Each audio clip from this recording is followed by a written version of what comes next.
Okay, so we are back and very much looking forward to this documentary. Andy Malcolm is an Emmy Award-winning Foley artist who has worked on numerous feature films and television shows, including Tim Burton's Alice in Wonderland. He's a longtime member of LCSNA and is currently publishing books related to Lewis Carroll with George Walker at Cheshire Cat Press in Toronto. He's also produced a film entitled Sincerely Yours, a film about Lewis Carroll, and has recently completed a documentary film, There's Something About Alice, Alice's Adventures in Popular Culture, which is what we get to hear about next. Hi, everyone. So we produced this film over the last 10 years, and we work on it when we have time and resources. It's a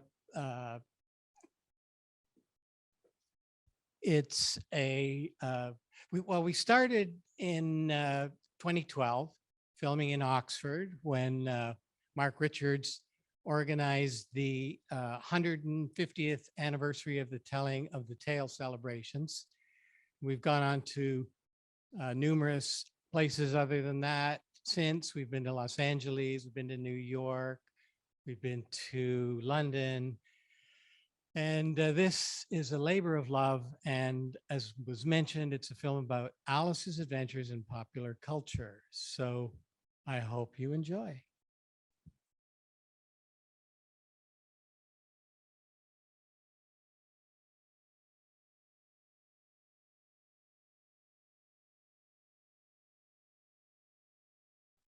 So we're going to start the Q&A as usual. If you have questions from Zoom, please put them in the Q&A and Jean will let me know. And if you're in the room, just raise your hand.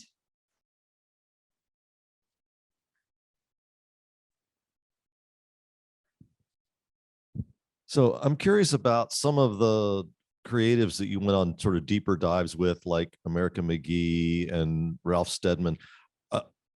Did you choose people that you particularly like yourself?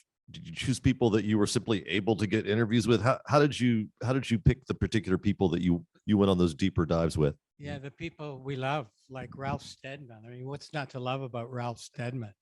I mean, we kept more of him in than we should have because, you know, when he's looking for his ruler and all that, but he's such an entertaining character.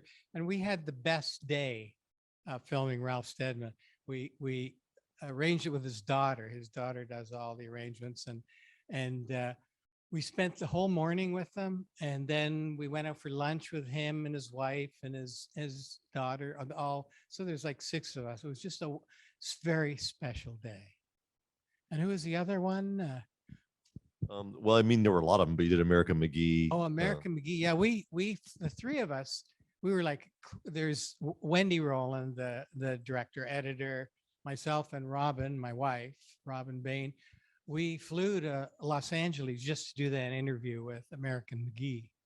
We flew to New York just to do the auction with John, and you know, and I have to give a big, huge thanks to Mark Richards because he organized that first 2012 telling of the tale celebration and included us in everything. And he, when we went back to London, he was our main man. He drove us everywhere. He picked us up at the airport, and I thank you, Mark. So I'm sure there was a reason for this, but I'm curious what the reason was. You had a couple of montages where there were lots of illustrations flashing by, but the credit for the illustration is not shown. And for some of us, that's a lot of fun. The credit for the illustrations were all shown at the end. Yes, but not while. But if somebody thought I like that particular illustration, was there a reason not to show the illustrator's name? They were just moving by too quickly. It would kind of, you know, cut the montage with music. So, and some of the shots could have been held longer, but it's a good idea, but we couldn't do it. So we gave everybody a credit in alphabetical order. And you notice Maggie Taylor was on there as well. So. I thought the use of music was fantastic, and the film was almost as fantastic. It was fantastic. Can you talk about the process of choosing and integrating film in the production work? How did that go about? How did you go about that? Well, we it's I mean, music and sound effects in effect. yeah, it's basically editing a film. You know, we put the whole film together, and then we do the soundtrack, which is you know, we choose music and just kind of edit as we go, sort of thing. Then we have to get it mixed, and it was a lot of effort to get the soundtrack together and to find the right music, and you know, to steal Jefferson Airplane off YouTube and all those kinds of things. So it's just all part of the process. I don't think I answered your question, Edward.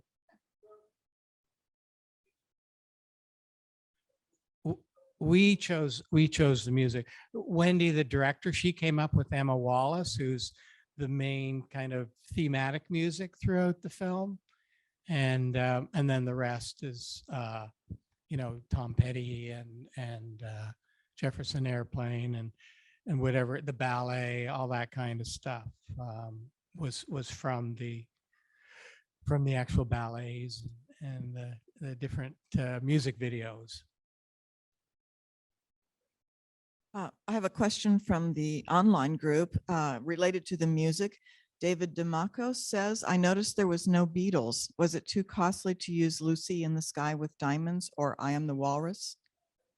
That's a good suggestion. It in the next film, part 2, we'll use some of that. The situation is right now, we don't have clearance on everything. We don't have copyright. We're working on a kind of fair use policy for educational purposes, but we don't have copyright. We could have used the Beatles. I would have been happy to use the Beatles. It just didn't sort of present itself in the film to us. But, you know, I like both those songs. I love the Beatles. So maybe in the next version. Well, the second one is also related to rights. Sarah Kreutzer asks, love the film, very impressive. How did you get the rights to use the various songs and film clips, especially Disney? I just answered, we didn't yet, but we are working on it. Fair use. Well, I heard the number I heard is that Disney wants $200 per second. So that would have blown our budget even more than it already was.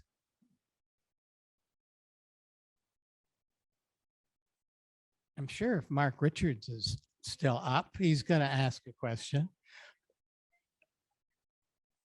Oh, he told me, all right. I knew he'd be up and hassling me.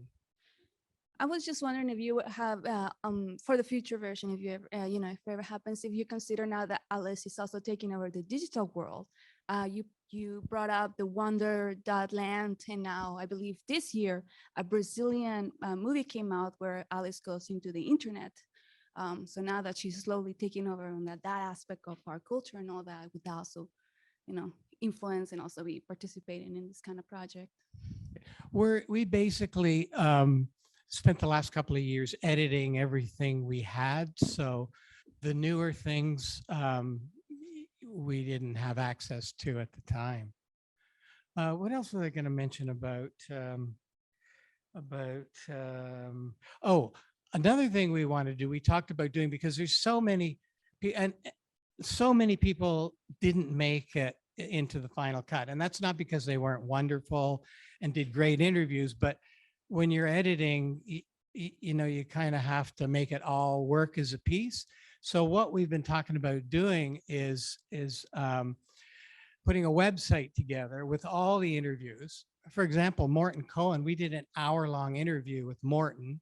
We did 2 interviews with Edward Wakeling, and for example, Morton talked more about Lewis Carroll than he did about Alice. We're trying to focus on Alice in the popular culture. And so we want to do a website that would be kind of dedicated for Lewis Carroll societies, that we would put all the clips from all the interviews, whether it made the final cut or an entire interview from some of the people that had you know, certain sections. So we've got hour-long interviews with just about everybody you saw on screen, and probably twice as many as you didn't see.